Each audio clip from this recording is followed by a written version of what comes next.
Episode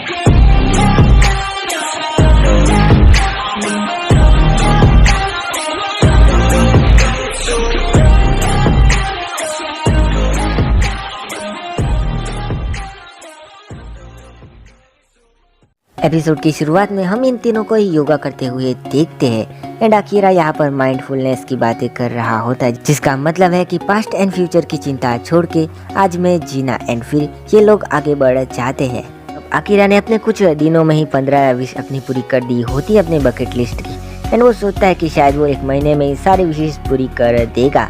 and Shizuka उससे कहती है, क्या होगा अगर तुम अपनी सारी विशेष पूरी करके ज़ॉम्बीज़ का खाना बन जाओगे तो? उसके बाद केंचो पूछता है कि तुम्हारा घर और कितनी दूर है। इसका जवाब देते हुए अकीरा कहता है कि मेरा घर घंटे ही दूर होगा। शिजुका यही सोच रही होती है कि हम कितने दिनों से निकले हैं लेकिन अभी तक नहीं पहुंचे एंड शायद अब कोई मुसीबत ना आ जाए। उसकी ये बात सुन के केंचो और अकीरा दोनों हंसने लगते हैं एंड वो दोनों कहते हैं कि हमें तो समर तक ही पहुंचना है वहाँ पर।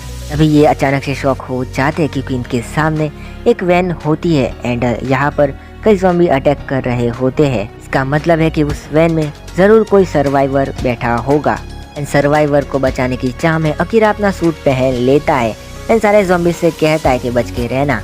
इंसाफ का सुपर हीरो अकीरा रेंजर आ गया है। ये लोग कुछ पर पाते उससे पहले ही दरवाजा टूटता है एंड सारे ज़ॉम्बी दूर गिरते हैं एंड उसमें से एक समुराई वाला आर्मर पहने कोई निकलता है एंड सारे ज़ॉम्बीज़ को एक एक करके काट देता है एंड ये देख के ये तीनों ही हैरान होते हैं एंड उसकी ऐसी स्टाइल देख के अकीरा काफी इम्प्रेस होता है। उसके बाद उस आर्मर में से एक लड़की निकलती है जो अपना नाम बेट्रिक्स बताती है एंड अकीरा कहता है एक फॉरेनर एंड शिजुका कहते हैं कि यहाँ क्या कर रही है एंड फिर वो बेट्रिक्स बताती है कि वो निप्पो घूमने आई है, मतलब कि जापान, एंड वो इस देश की बहुत बड़ी फैन है एंड उसे जापान का कल्चर काफ़ी पसंद है एंड उसने और भी कई सारी चीज़ें पढ़ी है। एंड शिजुका कहती है कि ये आर्मर ज़ॉम्बीज़ से बचने के लिए बहुत अच्छी स्ट्रेटेजी है। ज़्यादा जानकारी इकट्ठा करने की वजह से बेट्रिक्स को पता है कि इस आर्मर का इस्तेमाल कैसे करना है। फिर अकीरा उसका ट्रक खोल के देखता है तो अंदर मछलियाँ ही होती है एंड फिर बेट्रिक्स बताती है कि वो इन फिश की डिलीवरी करना चाहती है टाकासाकी शहर में एंड ये तीनों उसे काफ़ी बहादुर लगते हैं, सो वो इनकी मदद मांगती है वहाँ पर डिलीवरी करवाने के लिए। फिर शिजुका कहती है कि वैसे टाकासाकी काफ़ी दूर नहीं है हमसे। तभी केंचो कहता है कि वहाँ पर जाना इतना ज़रूरी क्यों है एंड फिर ये कहती है कि मैंने टीवी पर अपने चाइल्डहुड में जापानीज कल्चर के बारे में काफ़ी सारी चीज़ें देखी थी एंड ये मेरा सपना है जिसके लिए मैंने बहुत सारे काम किए एंड पैसे इकट्ठा भी किए एंड जब मैं यहाँ पर आई तो ये पेंडेमिक शुरू हो गया था एंड फिर जापान थोड़ा उजड़ सा ही गया था लेकिन मैंने हार नहीं मानी एंड मुझे एक सुशी शेफ के बारे में पता चला है। उन्होंने मुझसे कहा कि मैं उनको फिश ला के दूंगी तो वो मुझे सबसे अच्छी सुशी खिलाएंगे। इतना सुन के केंचो एंड शिजुका दोनों ही हक्के बक्के रह जाते लेकिन अकीरा उसके साथ जाने को तैयार होता है। हालांकि अच्छी सुशी खाना उसकी बकेट लिस्ट में भी था एंड इतना सुन के शिजुका एंड केंचो और भी ज्यादा हैरान हो जाते हैं।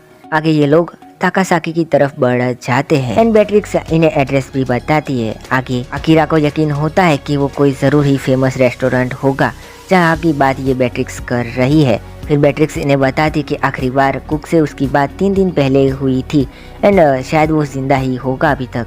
फिर ये चारों उसी जगह पर पहुंच जाते हैं लेकिन यहाँ पर कई सारे ज़ॉम्बीज़ होते हैं।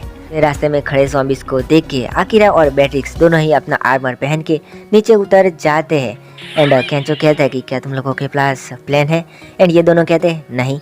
शिजुका कहती है कि मेरे पास एक प्लान है एंड फिर प्लान के मुताबिक केंचो नंगा होके सारे ज़ॉम्बीज़ को अपने पीछे बुलाता है एंड अचानक से अकीरा रास्ते के बीच में ही ट्रक लाके खड़ा कर देता है।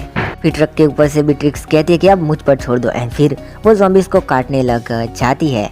ट्रक के हॉर्न की आवाज़ सुन के और भी ज़ॉम्बीज़ यहाँ पर आ जाते हैं, इकट्ठे हो जाते हैं। बाद में ये चारों एक बिल्डिंग के ऊपर जाके ज़ॉम्बीज़ पर शराब की बोतलें फेंकते हैं। शिजुका इन्हें ऑर्डर दे दिए कि जला डालो इन लोगों को। जैसे ही मैट्रिक्स एंड अकीरा जलाने जाते हैं तो जलता ही नहीं है इनसे माचिस। जो ज़ॉम्बीज़ होते हैं वो उनकी आरवी की तरफ बढ़ते रहते हैं। मैट्रिक्स उड़ने लगती है ये सोच के कि अगर वो लोग वहाँ पर पहुँच गए तो उनको फिश को भी अलविदा कहना होगा एंड सुशी भी नहीं खा पाएंगे, हम कुछ भी नहीं कर सकते। एंड फिर अकीरा कहता है कि डर तो सिर्फ कुछ ना करने का एक बहाना है, अगर आज हम कोई भी सुशी नहीं खा पाते हैं तो इससे अच्छा तो ज़ॉम्बी बन के मर जाना ही होगा। एंड फिर यहाँ से कूद जाता है। अकेले ही आईवी से ज़ॉम्बीज को दूर कर रहा होता है पीट पीट के। उसका साथ देने के लिए बैट्रिक्स भी यहाँ पर आ जाती है। ये दोनों मिलके आ रहे ज़ॉम्बीज को मार डालते हैं। बट अभी भी ज़ॉम्बीज की तादाद कम नहीं हो रही थी। एंड फिर इनके ऊपर एक ड्रोन आता है जिसमें म्यूजिक बज रहा होता है। एंड ये प्लान सुजुका का ही होता है। एंड बाद में सारे ज़ॉम्बीज उस ड्रोन की आवाज़ के पीछे जाने लगते हैं। और इन लोगों ने पेट्रोल पंप के पास भी कुछ टॉयज रख दिए थे जिनसे आवाज़ आए। एंड यहाँ पर पेट्रोल पंप के पाइप्स भी खुले हुए थे। जैसे ही ज़ॉम्बीज उस तरफ जाते हैं तभी अपना केंजो एक मोलोटॉव जला के उस तरफ फेंक देता है। एंड यहाँ पर बहुत बड़ा ब्लास्ट होता है। एंड यहाँ के सारे ज़ॉम्बीज चलने लग जाते हैं। एंड फाइनली सब मारे जाते हैं। अगले सीन में ये सारे सुशी खा रहे होते हैं एंड इंजॉय भी कर रहे थे। सुशी सच में इन्हें लाजवाब लगती है। एंड यहाँ का शॉपकीपर इन्हें कहता है कि मुझे अच्छा लगा कि दुनिया के एंड तक भी तुम लोग यहाँ पर खाने आए। एंड चाहो इतना खा सकते हो, मैं तुम्हें खुशी खुशी जितनी चाहे उतनी सुशी बना के दूंगा। एंड फिर बैट्रिक्स भी सुशी खाती है एंड खुशी के मारे रोने लगती है। एंड बैट्रिक्स को देख के वो सुशी वाला भी रोने लगता है एंड कहता है कि मेरी पूरी ज़िंदगी भर यहाँ पर काम किया है एंड छुट्टी भी नहीं ली कभी। यहाँ तक अपनी बेटी की शादी में भी नहीं ली एंड अपनी वाइफ के डेथ पर भी मैंने छुट्टी नहीं ली थी। मुझे खुशी है कि तुम लोगों को मेरी सुशी इतनी ज़्यादा पसंद आई एंड तुम लोग चाहो उतनी बियर यहाँ पर पी सकते हो। बट इसकी बातें सुनकर आकिरा और बाकी लोग काफ़ी खुश हो जाते हैं एंड एंजॉय करते हैं। दूसरे दिन ये लोग अपनी जर्नी की तरफ निकल जाते हैं। लेकिन आज के दिन काफ़ी गर्मी होती है। ऊपर से ये लोग नहाए भी नहीं होते कुछ दिनों से। एंड सुजुका कहती है कि वो रिवर में नहीं नहाएगी क्योंकि उससे और भी ज़्यादा बदबू आने लगेगी। तो गर्म पानी से नहाने के लिए ये लोग हॉट स्प्रिंग में पहुंच जाते हैं। लेकिन यहाँ पर बैट्रिक्स को यहाँ के कपड़े थोड़े छोटे पड़ रहे होते हैं। एंड सुजुका कहती है कि काश मेरे साथ भी ऐसी प्रॉब्लम होती। बैट्रिक्स यहाँ के बारे में बताने लग जाती है। फाइनली वो कहती है कि हॉट स्प्रिंग में नहाने से हर तरह की बीमारी दूर हो सकती है सिवाय लव की बीमारी के बाद आकिरा शिजुका से कहता है कि डेट करने के लिए ये जगह काफ़ी बेहतर है ना। इस पर शिजुका कहती है कि लव एक टाइम वेस्टिंग की चीज़ है। लोगों को अपने 20s में अपने नॉलेज एंड स्किल पर ध्यान देना चाहिए जिससे वो कई सारे पैसे कमा सके। और बाद में ही उन सारी चीज़ों पर ध्यान देना चाहिए जो उन्हें पसंद है। फिर आकिरा कहता है कि अगर मेरे साथ मेरा पसंदीदा पर्सन होगा तो मैं उसके लिए और भी ज़्यादा हार्ड वर्क करने का फील कर सकता हूँ। एंड इस बात पर सुजुका सहमत नहीं होती है क्योंकि वो किसी ऐसे पर्सन के लव में पड़ सकते हैं जो उनको रिटर्न में प्यार ना दे। एंड ये प्यार वक्त की बर्बादी ही है। एंड आगे ये लोग नहाने जाते जहाँ पर बहुत बड़ा टब होता है। तो देख आकिरा और केंचो दोनों ही उसमें कूद जाते हैं। सुजुका भी काफ़ी खुश होती है कि फाइनली वो इतने दिनों के बाद अब नहाएगी। लेकिन इसकी खुशी ज़्यादा देर तक नहीं टिकी क्योंकि बैट्रिक्स एक बुरी खबर लेके आती है कि उनके टब में पानी ठंडा है। एंड ऐसा इसलिए क्योंकि वहाँ पर पंप काम नहीं कर रहा है।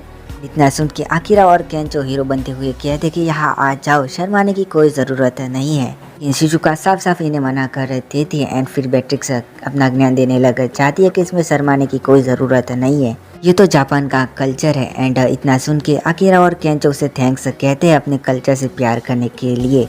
फिर बैट्रिक्स भी अपने कपड़े उतार देती है और जैसे ही नहाने जाती उससे पहले ही इनके टब में एक ज़ॉम्बी आ जाता है। एंड फिर कई सारे ज़ॉम्बी आ जाते हैं जिसकी वजह से इन्हें उल्टे पैर भागना पड़ता है।